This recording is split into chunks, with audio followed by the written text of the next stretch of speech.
कठोर कारवाईचा बडगा उगारूनही ठाणे महापालिकेच्या पाणीपट्टी वसुलीची घागर उताणीच असल्याचं उघड झाले। 2024-25च्या आर्थिक वर्षासाठी पाणी विभागाला बिल वसुलीचं 225 कोटींचं उद्दिष्ट दिलं होतं। आता जानेवारी उलटत आला तरी या पाणीपट्टीपोटी पालिकेच्या तिजोरीत केवळ 77 कोटींचीच गंगाजळी जमा झाली आहे। म्हणजे 35% वसुलीही झाली नसून पुढील 2 महिन्यात उर्वरित 65% अधिक वसुलीचं टार्गेट साध्य करताना महापालिकेच्या पाणीपुरवठा विभागाच्या घशाला कोरड लागणार आहे। ठाणे महापालिकेची लोकसंख्या 27 लाखांच्या घरात पोहोचली आहे। एकीकडे वाढतं नागरीकरण तर दुसरीकडे त्यासाठी लागणारं वाढीव पाणी या समस्येशी ठाणे महापालिका सध्या झुंजत आहे।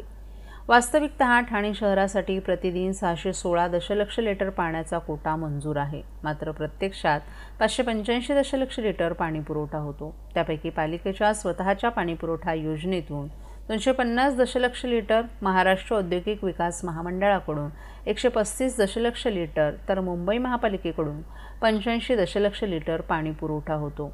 हे पाणी ठाणेकरांच्या घरांपर्यंत पोहोचवण्यासाठी पालिका कोट्यावधी रुपयांचा खर्च करते। हा खर्च पाणीपट्टीच्या देयकाच्या रूपाने महापालिका ठाणेकरांकडून वसूल करते। परंतु कोरोना काळापासून पाणीपट्टी थकबाकीदारांची यादी वाढत आहे। 2024-25 या आर्थिक वर्षासाठी पाणी विभागाला देयक वसुलीचं 225 कोटी 48,20,00,000 रुपयांचं उद्दिष्ट दिलं होतं। आता जानेवारी महिना उलटत आला तरी या पाणीपट्टीपोटी पालिकेच्या तिजोरीत केवळ 77 कोटी 13,16,000 रुपयांची वसुली प्रशासनाला यश आले। ठाणे महापालिकेच्या सर्व प्रभागांमध्ये पाणीपट्टीपोटी सरासरी 50% ही वसुली झाली नसल्याची आकडेवारी देखील समोर आली आहे।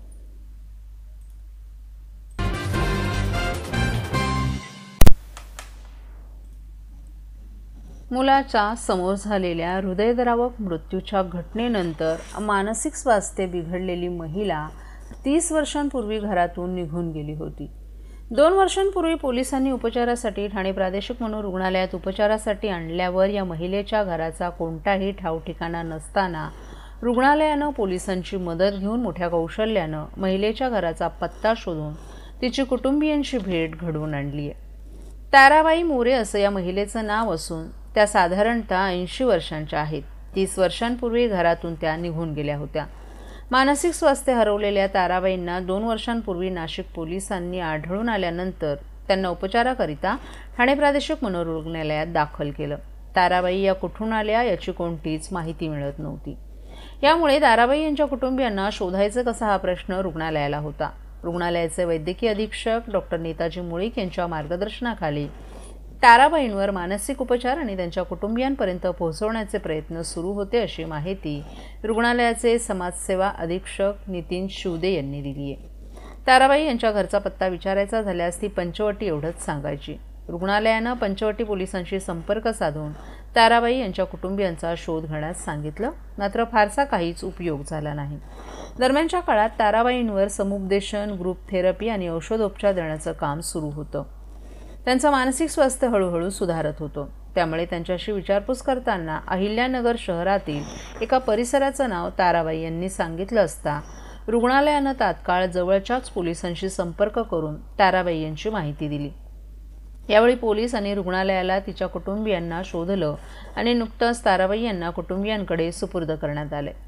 ताराबाई यांचं मानसिक स्वास्थ्य चांगलं सुधारलं असून यासाठी मानसोपचार तज्ज्ञ डॉक्टर मोहम्मद फैजल, मोहम्मद सादिक, डॉक्टर मधुरा गायकवाड, समाजसेवा अधीक्षक नितीन शिवदे, ब्रह्मदेव जाधव, महिला परिचारिका, पोलीस कर्मचारी राहुल शेळके आदींनी अथक परिश्रम घेतलं।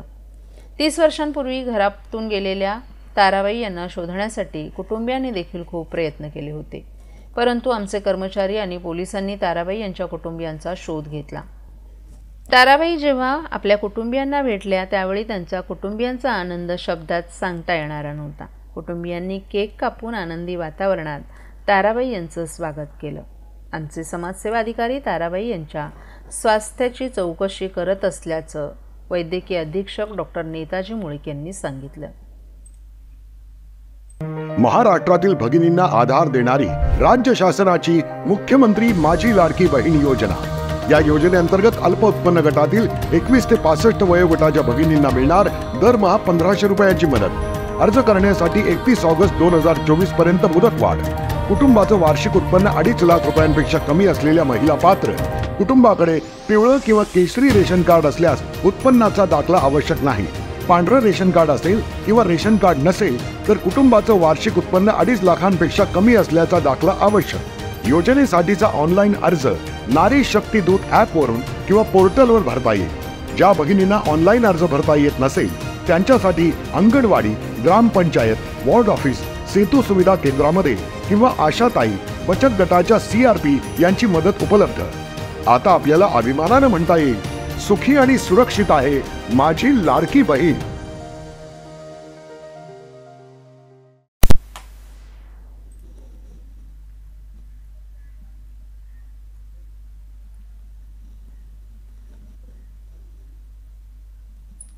सैफ अली खान हल्ला प्रकरण आणि चोरीच्या घटनेवर रोम बिल्डर्स प्रायव्हेट लिमिटेडनं आपली भूमिका स्पष्ट करत एक पत्र प्रसिद्ध केले. या पत्रानुसार ठाणे आणि मुंबई पोलिसांकडून मिळालेल्या माहितीनुसार सैफ अली खान यांनी इस्मास नावाच्या व्यक्तीसह हिरानंदानी इस्टेटमधील इस्मास इस्लाम शहजादा बंगले नंबर 7 वर थांबून मालमत्ता चोरण्याचा प्रयत्न केला होता. या पत्रात स्पष्ट करण्यात आले की या घटनेशी हिरानंदानी समूहाचा कोणताही संबंध नाही. शिवाय सैफ अली खान यांच्याबाबत काही वृत्तपत्रांमध्ये चुकीची माहिती पसरवण्यात आली आहे असंही नमूद करण्यात आले.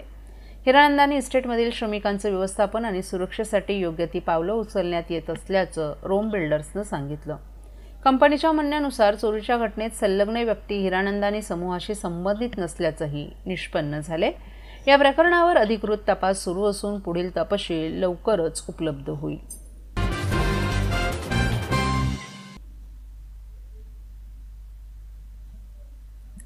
ठाणे महापालिकेच्या मालमत्ता कर विभागानं थकबाकीदारांविरोधात राबवलेल्या विशेष मोहिमेमुळे तब्बल 600 कोटी 10 लाख रुपयांची वसुली करण्यात यश मिळवले. या थकबाकीदारांना कर भरण्यास प्रवृत्त करण्यासाठी बँडबाजा आणि ढोलताशा मोहीम राबवण्यात आली. या अभिनव उपक्रमामुळे अनेक थकबाकीदारांनी त्वरित कर भरणा केला. पालिकेच्या मालमत्ता कर विभागाकडे अजूनही 580 कोटी रुपयांच्या वसुलीचं उद्दिष्ट आहे, जे पूर्ण करण्यासाठी 3 महिन्यांचा कालावधी शिल्लक आहे. आयुक्त सौरभ राव यांच्या मार्गदर्शनाखाली विभागानं कठोर पावलं उचलली आहेत. थकबाकीदारांना वारंवार नोटिसा पाठवणं, प्रत्यक्ष भेटी घेऊन समज देणं आणि वेळेत कर भरण्यासाठी आवाहन करणं यांसारखे उपाय यशस्वी ठरले. जांभळी नाका आणि परिसरातील बाजारपेठांमध्ये थकबाकीदारांच्या दुकानांसमोर बँड वाजवून मोहीम राबवण्यात आली. या मोहिमेमुळे थकबाकीदारांमध्ये जागरूकता निर्माण झाली आहे आणि 10% थकबाकीदारांनी तात्काळ कर भरलाय. यंदाच्या आर्थिक वर्षात मालमत्ता करातून 600 कोटींपेक्षा अधिक रक्कम जमा झाल्यानं ठाणे महापालिकेच्या तिजोरीत भर पडली आहे. उर्वरित रक्कम वसूल करण्यासाठी महापालिकेचा विभाग सक्रिय आहे.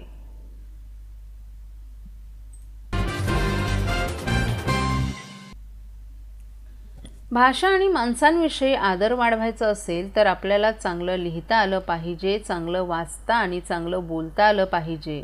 ज्याला हे साध्य होतं त्याला वेगवेगळ्या भाषांचा आनंद घेता येतो. भाषा ही माणसांमधील आदर वाढवण्याचं महत्त्वाचं साधन असल्याचं प्रतिपादन आंतरराष्ट्रीय ख्यातीचे सुलेखनकार अच्युत पालव यांनी केले. मराठी भाषा संवर्धन पंधरवड्याच्या निमित्तानं पालव यांनी ठाणे महापालिका मुख्यालय येथे सुलेखनाचं प्रात्यक्षिक सादर केलं.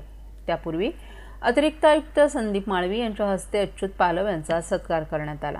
यावेळी अतिरिक्त आयुक्त प्रशांत रोडे, उपायुक्त उमेश बिरारी आदीही उपस्थित होते. मराठी भाषा संवर्धन पंधरवड्याच्या निमित्तानं ठाणे महानगरपालिकेनं विविध कार्यक्रमांचं आयोजन केले. काल नरेंद्र बळाळ सभागृहात आंतरराष्ट्रीय ख्यातीचे सुलेखनकार अच्युत पालव यांच्या सुलेखन प्रात्यक्षिकाचा कार्यक्रम झाला. त्याला महापालिकेच्या अधिकारी आणि कर्मचाऱ्यांनी उत्स्फूर्त असा प्रतिसाद दिला. कागद, रंग, सुलेखनाची साहित्य आणि जोडीला खुसखुशीत शब्दातील विवेचन असं पालव यांच्या कार्यशाळेचं स्वरूप होतं.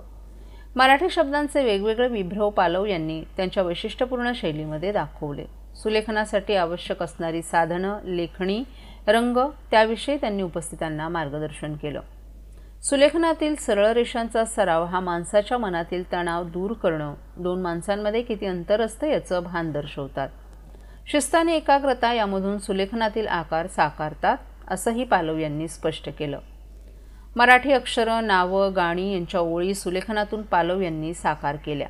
त्याला उपस्थितांनी जोरदार प्रतिसाद दिला.